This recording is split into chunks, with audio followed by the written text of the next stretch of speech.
business account, your EIN, tax identification numbers, your social security numbers for the people who are in the business, your addresses, your financial information. So a lot of the business people are very vulnerable, especially when they said, oh, the funds are out in your business account.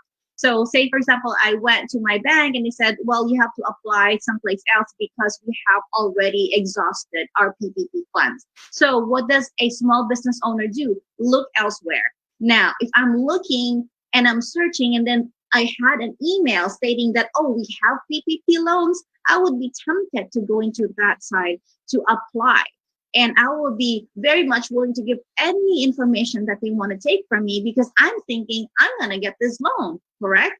But a lot of these are scams as well too. So it's very, very difficult to decipher which one's the real thing and which ones are not. So this is the reason why we're having this, so we can have guidance as self-employed or small business owners. So Janice, actually, I did the same thing. I ordered a hat in Facebook and went to link a site, and I paid $140 for 2 hats. I've been asking Ariel, where's my hat? No hats. And for the PPP, I'm hearing also, hey, Rosario, yay, you're in. Good. So can you hear me? Yes, we can. So I'm so glad you're here now. So I'm glad you mentioned that. By the way, for the PPP, when somebody's asking you that we're gonna help you, can you hear me okay? We're gonna charge you, please don't go. NAAC is willing to help you. We're helping already people how to apply for PPP, and we're not gonna charge. So you don't have to do that. And this is the lesson that small businesses should really get their act together. Make sure you file your income tax return. You know, you have all your ducks in a row. And for those that, there's a complaint that PPP is only 75%. Enter your participant ID, followed please enter the meeting password, followed by and 25% are the rent. You have joined the meeting as an attendee and will be have that much payroll. Those who were brought up in the Congress and Senate. I was just watching the Senate hearing yesterday about that. So, don't be impatient. There's help out there for you. Just reach out to us. So thank you, Janice. I'm so glad you mentioned that. And Filipino Chamber of Commerce, you guys are doing a fabulous job. Welcome to Zoom. Enter your meeting ID, followed by pound. Agency. They also give chambers of commerce grants, the ethnic chambers of commerce. So for those of you that are ethnic participant ID followed by pound, grants for you as well. So great. So thank you. And then you guys can repeat what you said in the last password followed by pound. Some disruptions on audio. We didn't hear you. You have joined the meeting as an attendee and will be muted throughout the meeting. I think it's so. Can you hear me? We can, but you have like you're calling from the moon. So if is you that can, better? Or it may be helpful if you put on headsets, if you have headsets, to prevent the feedback. It's so weird in the practice. Can you mute her for now while she gets a headset so that we can hear the feedback? So Pramod, can you share also the experiences and as a very successful business owner, please? Thank you, Faith. Can you hear me okay? Very well. Thank you. Thank you again, Faith. It's an honor to share this virtual podium with you, Janice, and Ms. Rosario today. My name is Pramod Kunju. I'm a small business owner myself. Our company, Nakunj, we specialize in data analytics and artificial intelligence consulting. Small businesses are going through a very rough period. That's probably an understatement. But we also hear stories about small business owners trying different things so they can survive this period of stress. Faith and I, we were talking to a salon business owner a couple of weeks ago. Faith was helping her out with issues related to one of her loan applications. Of course, she had to shut down all her shops in various different malls But what they realized was that they had a pretty large inventory of masks, gloves, hand sanitizers, which were in high demand at that time. So what did they do? They started selling those online. So if you go on their website, you can actually purchase those things. It used to be a salon business, and now they converted it into an online business almost overnight. Just one example of several stories of business owners trying to rethink what they can do during this period of crisis. If you think about it, it seems like we are in a battle with an invisible virus. And when you're on the battlefield, as the saying goes, the most important 6 inches are between your 2 ears, the 6 inches between your 2 ears. That's what a lot of small business owners are doing today. They're rethinking, reimagining, remodeling their businesses so they can come back stronger. That's why I am personally very hopeful. NDC is very confident that small businesses will come roaring back once this crisis is over. But while they're doing that, while they're thinking about probably moving some of their businesses online, maybe trying some new business models, as Janice and Faith alluded to, there are dangers. There are some bad people out there who are trying to rob you of your money, of your information, or worse still, maybe your customer data, customer information. And that's where today's webinar is very critical. We are going to talk about the different types of scams, how you can protect your business from those scammers. Just like the virus, prevention is certainly better than cure when it comes to scams. You need to be aware, you need to know how to respond, you need to be proactive, not to fall a prey to any of the scams that are out there. I want to applaud Faith for everything that she has done through this crisis. I have seen her doing multiple of these webinars, establishing relationships with agencies such as the Federal Trade Commission, the Small Business Administration. I'm very honored to be on the NDC board working alongside Faith, helping small businesses during these very troubled times. Thank you again for tuning in today. Back to you, Faith. Is that better? Yes. Oh my gosh, you guys, I am so sorry. Thank you so much for keeping it going. I have no idea what happened with this technology today, but hopefully we can have a good session still. And I really, really apologize. We practiced earlier and everything worked, and then when the time came, it didn't work.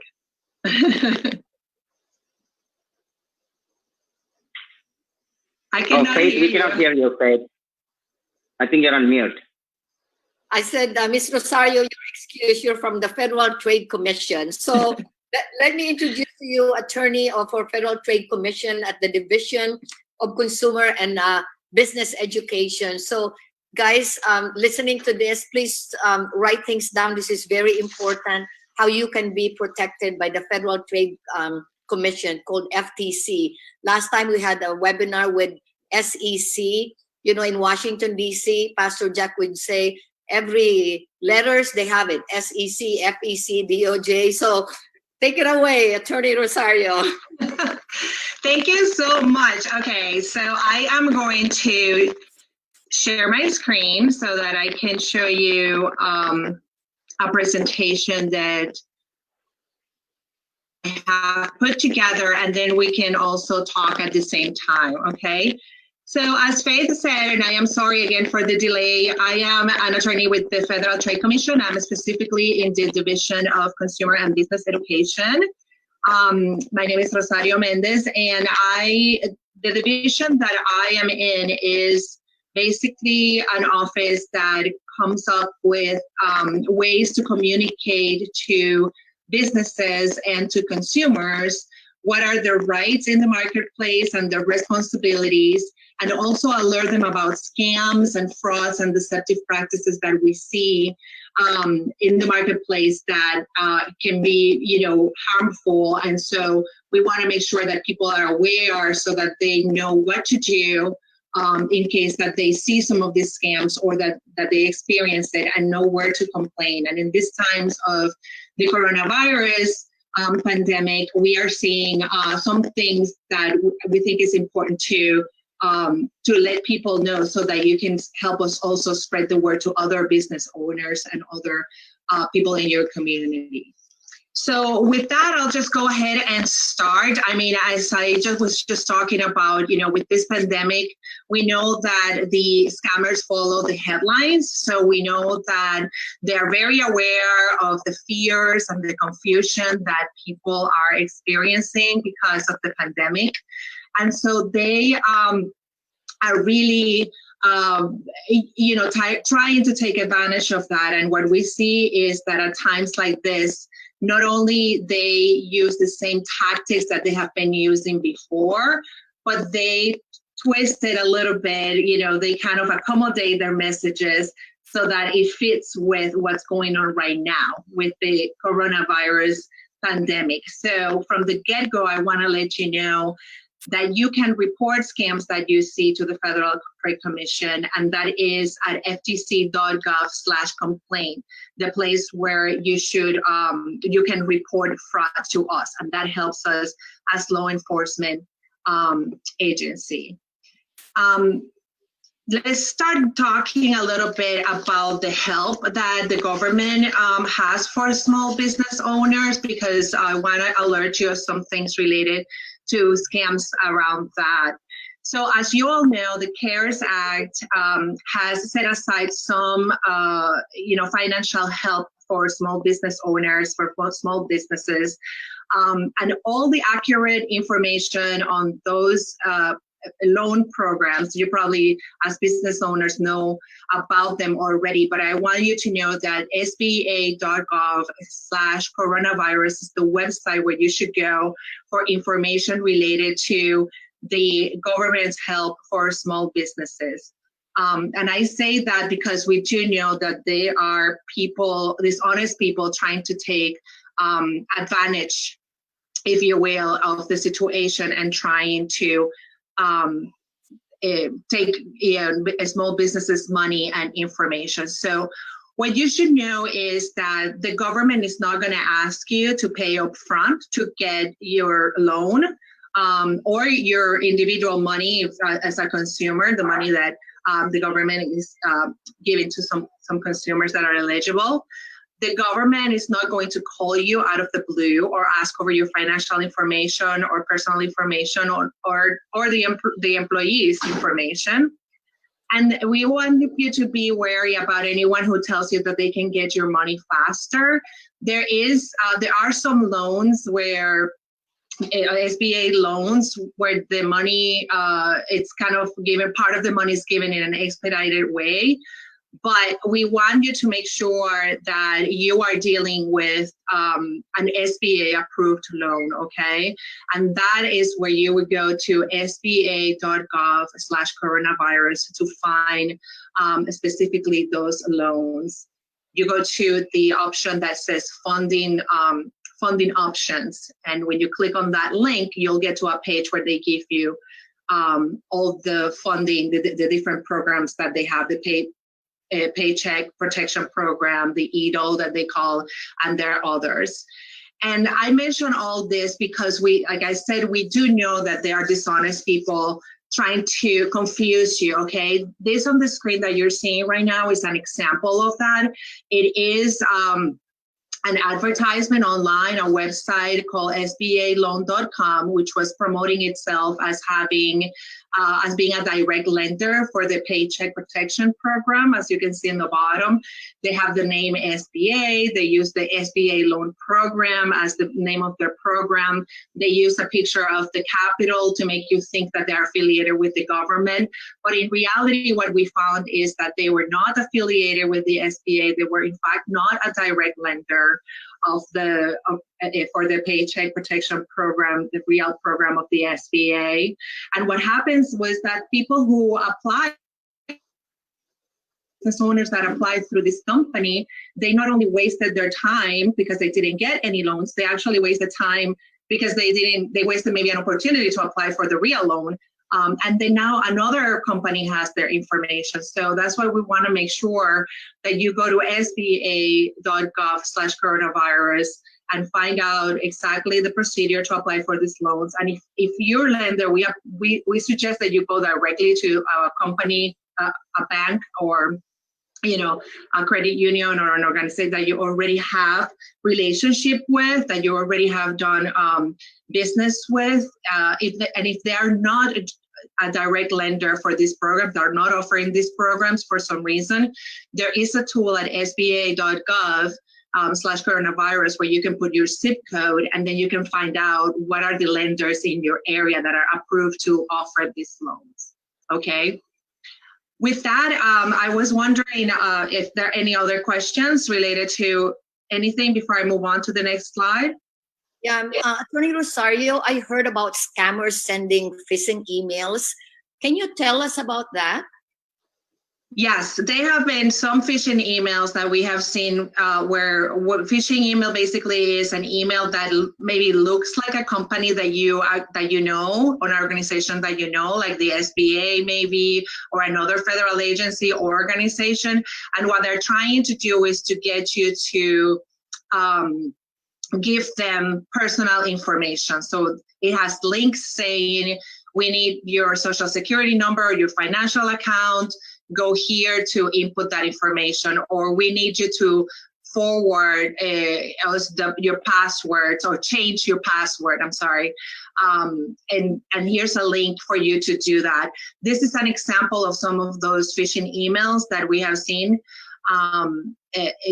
We have seen them on phishing emails and also in text. This one in particular is an email from the World Health Organization. So it looks like it's from the World Health Organization, and it's giving you information on the coronavirus, and it says click on the button below to download some safety measures. So what it wants is you to click on that, and then possibly you're going to be downloading some malware that is going to then affect your computer, and potentially they can get information from your computer. Sometimes they ask for to change the password, as I mentioned, or for other information. So those are things to watch out for.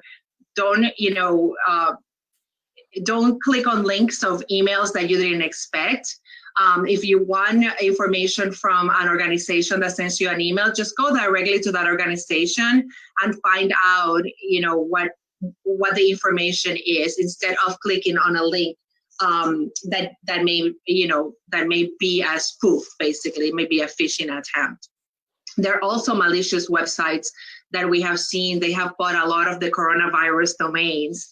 And so if you're typing, coronavirus information or something like that, you may come up with a scammy page. So you make sure that you go to an address and the URL that you know, and you know that is legitimate. And I'll give you some of those at the end that you can have it on as a tool for you to visit and get real information. Business email scams is another thing that I want to talk about, because this affects a lot of small businesses. I mean, it could affect small businesses. This is basically when a scammer sets up an email that looks like it's from the company. So it looks like, so an employee of your company can get an email that looks like it's from the boss, from the CEO of the company, the president, or from someone in the financial department or something like that. And it basically says, it's usually they're urgent, and it says something like, we need to do something immediately. Send me the account information so that I can, do whatever it is that I need to do, or, send me passwords of the network because I need to get into the network and I don't have the password. It would ask for things like that. And what happens is that the employee, maybe they don't know, they think the email is really from the boss, so it would do whatever the email says, right? And then on best post to know, there's a scammer behind that email. So our main advice is basically to warn your employees about this type of scams. It will be really great, especially during this time, people are working from home and maybe they cannot go down the hall to like ask someone, is this really true? Do you really need this information? It would be good to have a specific contact inside of the company where people can just call that person directly and say, do you think this is real? Can I send this information to so-and-so? And then confirm. And by confirming and talking to someone, then you realize that it's a scam and can avoid this type of problems. Another good tip is to always make sure that you update your software and keep the security of your computer, I don't know if the network, up to date. And now when people are working from home in their own computers, it's a good idea to tell them to do that at home as well. I'll stop for a second if anyone has any questions. Let me see. Sorry, I just want to add that I've been getting scammed lately. I mean, even with me that I thought I'm financially savvy, they're using my text. One of my good friends, she's communicating. She thinks she's communicating with me, and then she was about to go to the bank, and then she called me. So which bank do you want me to go to? I said, I don't know what you're talking about. So, and she's been communicating for a whole week. Like, I'm going on vacation, and it was my phone number. So it's not just email, it's also text. And then finally, she figured out, I better call Faith. And she did. I said, I don't know what you're talking about. So I had to stop everything. So it is so real. Yeah, that is a very good point, Faith, because we do see text messages as well. I recently saw one in Spanish that a friend of mine who's Latina received. And so it looked very legitimate. It had the logo of the Office of the President to make it sound like it's actually from the government. And it talked about the stimulus checks, and how if, the person needed to just click on the link in order to get more money that was available. And so the text messages is also a way that the scammers try to get you. I'm curious, does the person that do they receive the text in English or in another language? In English, and she finally said, English. You are a fraud because I am talking to the real Faith Bautista now, and she doesn't know what she's talking about. And then it says end of conversation. That's okay. Like that. And like you cannot trace anymore. So can you imagine if she's so gullible, she would have, and you see this all the time. So actually, Ms. Rosario, there's a question before you move on. They want to know, are there any success stories right now that FTC caught, and what have they done about it? Yeah, we have done quite a bit in the law enforcement part, because it's not just the education. The law enforcement is really important. The case that I talked about, SBAloan.com, that's one example. We identified that company as a problematic because they were stating in their ads that they were affiliated with the SBA programs when they were in fact not. So we actually send letters first to the company so that they would stop the advertising. And since they didn't do it within the time that we established, the attorneys from the FTC actually filed a suit against them, and it's currently ongoing. But that's one case where we stopped that organization. And then we also recently have sent a lot of warning letters together with the Food and Drug Administration to companies that have been advertising themselves as having a product that either cures or treats coronavirus, and that you can use it to cure the illness or prevent it. And so we know that there's nothing right now that is available like that. And so if they don't have the scientific evidence to back up those claims, that's when we stop in and and tell them that they have to change their advertising. And so those letters have been sent to, I think, about 100 companies now regarding their products.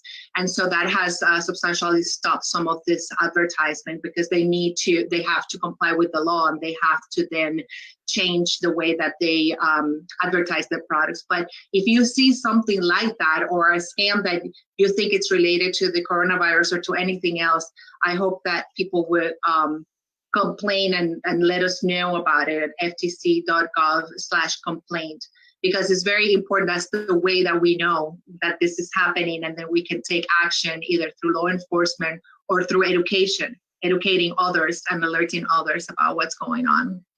Yeah. Janice, do you want to say something? Yes, because I have had a personal experience with this when I first opened up Regal way back in 2006 or 2008. I was a victim of this.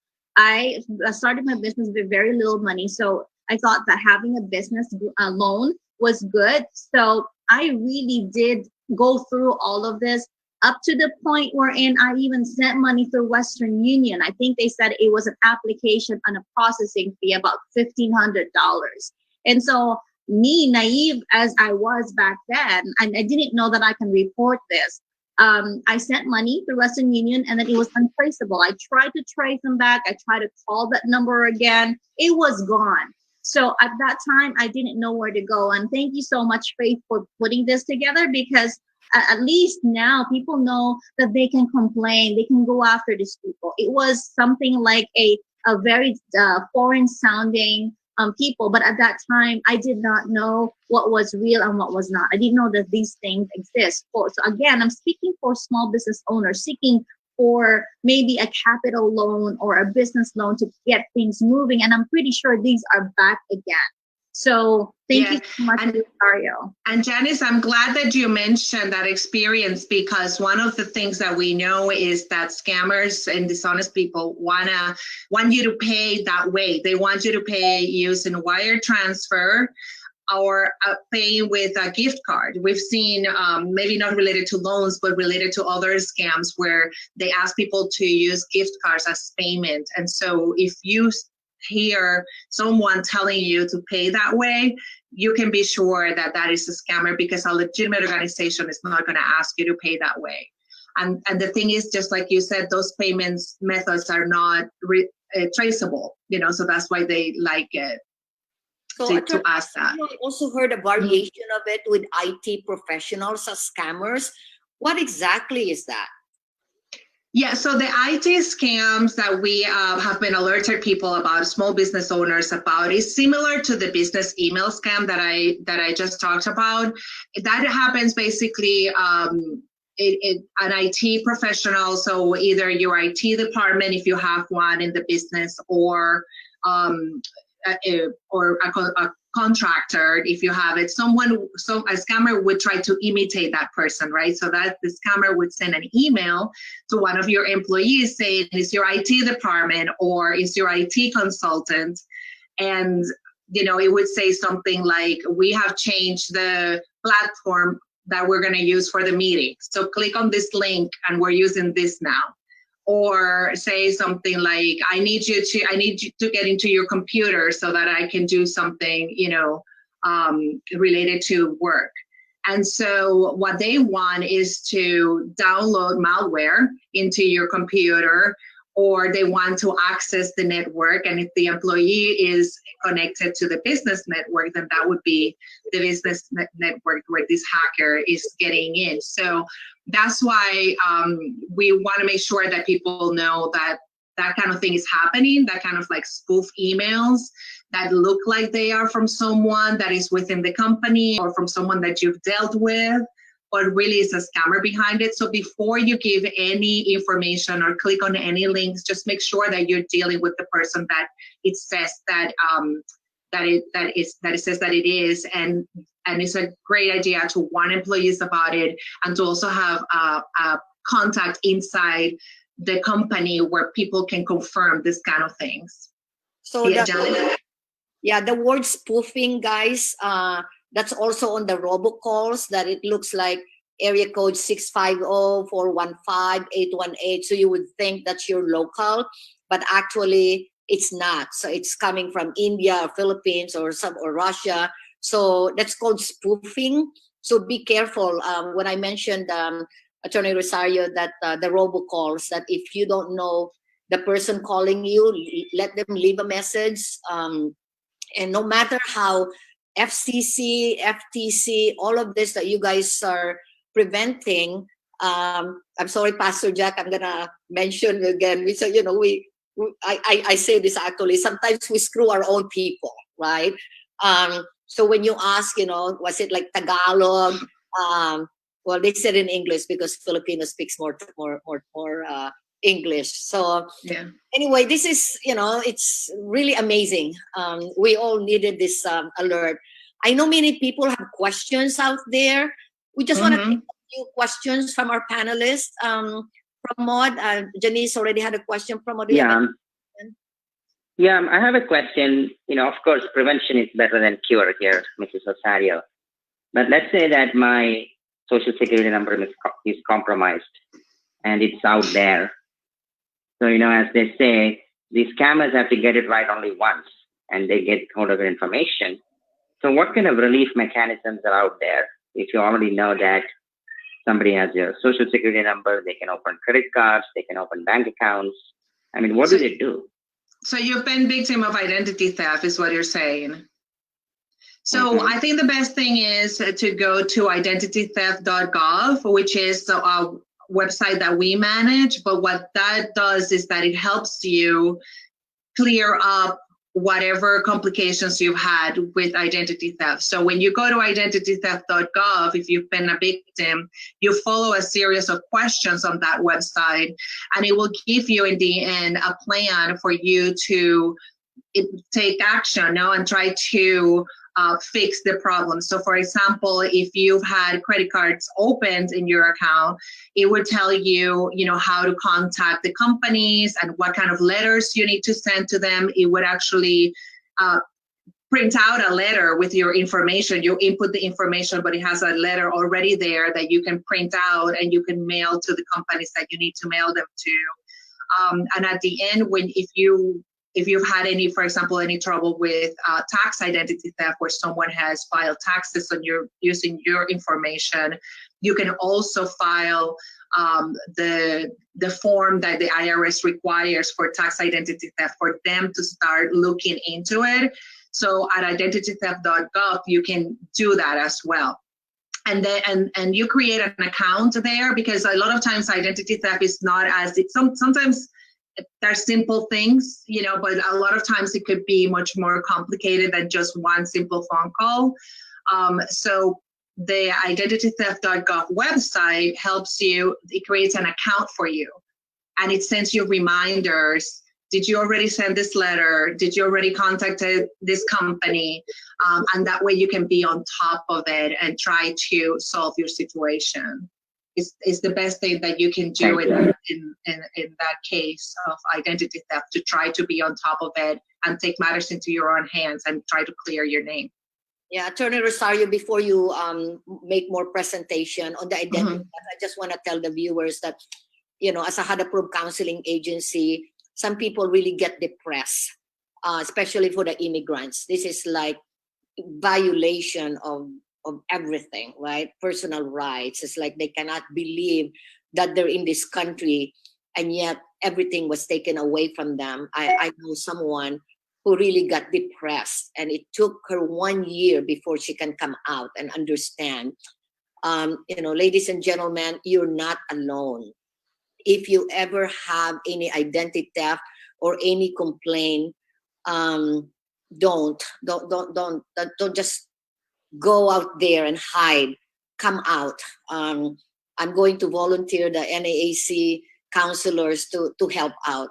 NAAC, National Diversity Coalition, we work with FTC, SEC, and we can figure things out for a lot of people, because it could be really depressing after scenario. So Yeah, if you can move on, please. I think. Yes, I'll move on since we started late. So really quickly, another example of scams that are that target small businesses is the supply scams and fake invoices.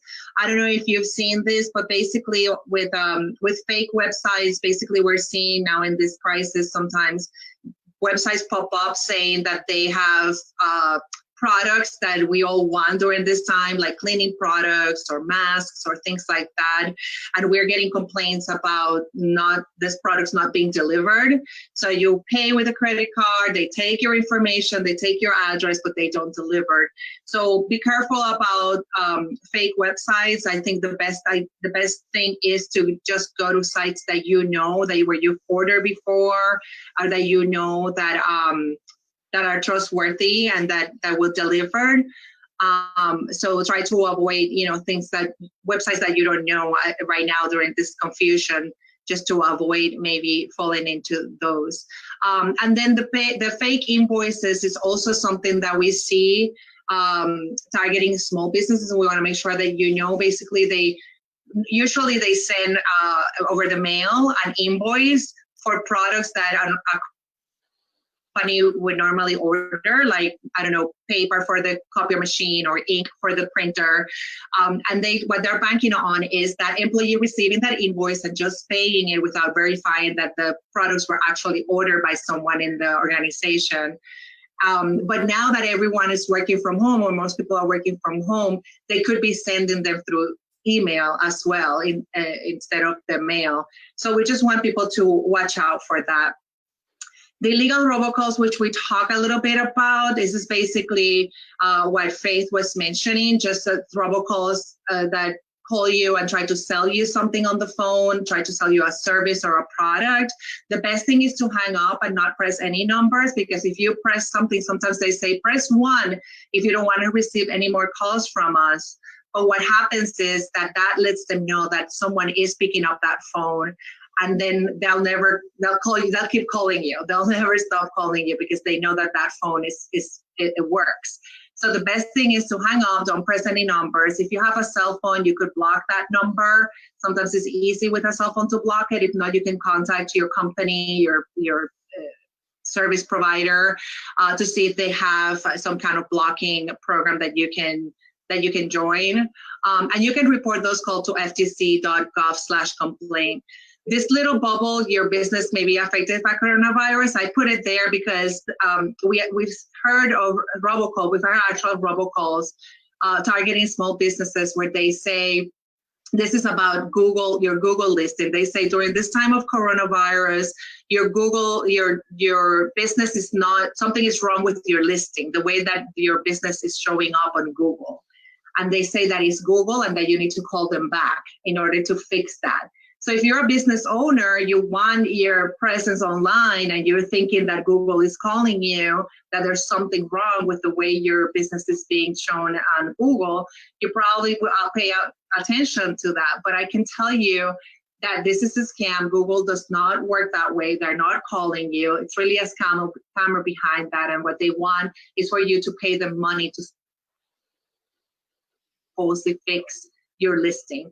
That is not, there's nothing wrong with it. So just confirm before you pay any money over the phone like that. Data scams is also something that we wanted to alert people about. I mean, a lot of hackers are out there trying to get into people's computers. So these are just some top level, advice that are very good to follow. There's a lot of information at ftc.gov/cybersecurity. But basically keep your security software up to date. Just make sure that it's either updating automatically or that you do it manually often, and tell your employees to do it in their computers as well.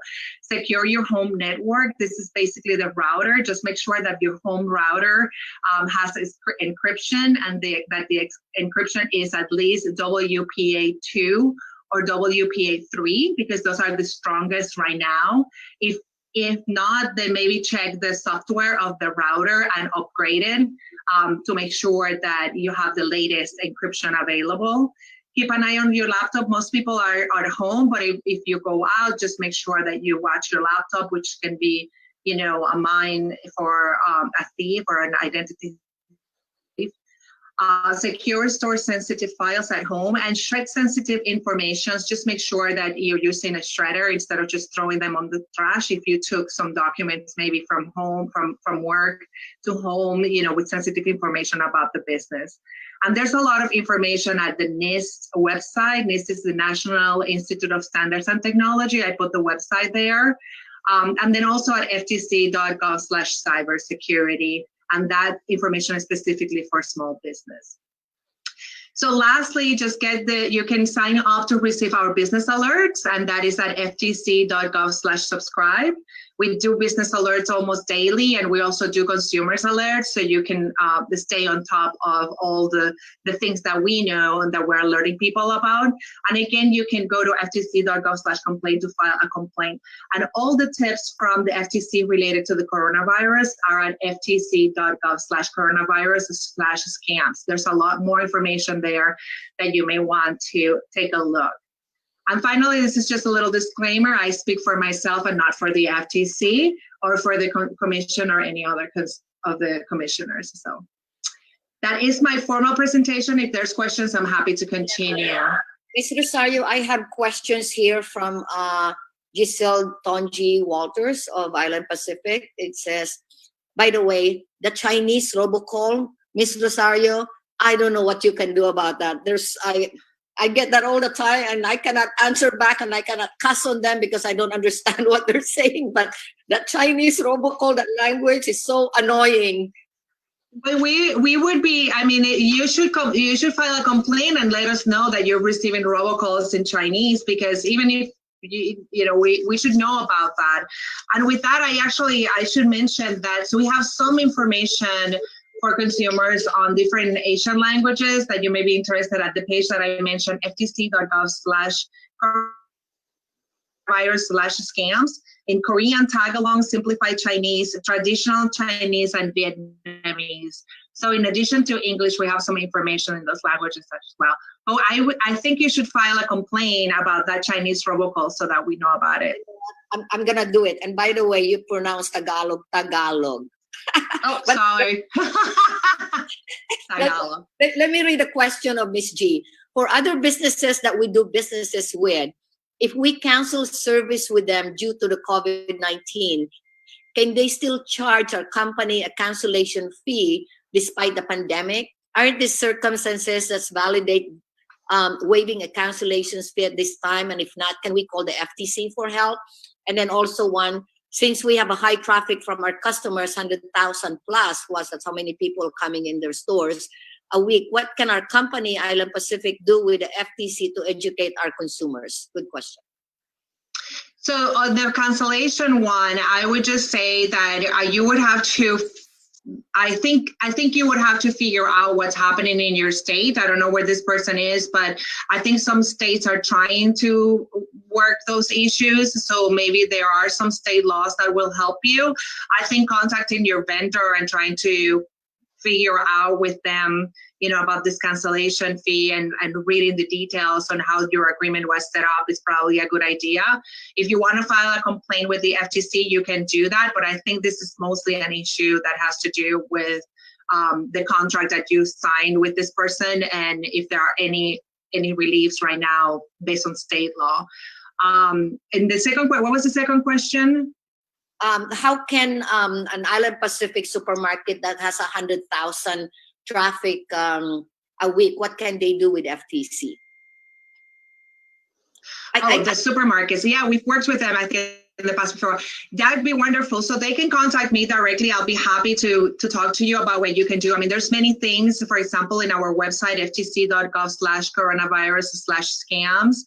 We have tips for consumers in the form of an infographic that can easily be printed out and be made available, for people to pick up and to see it, or it can be shared in social media. We also have images.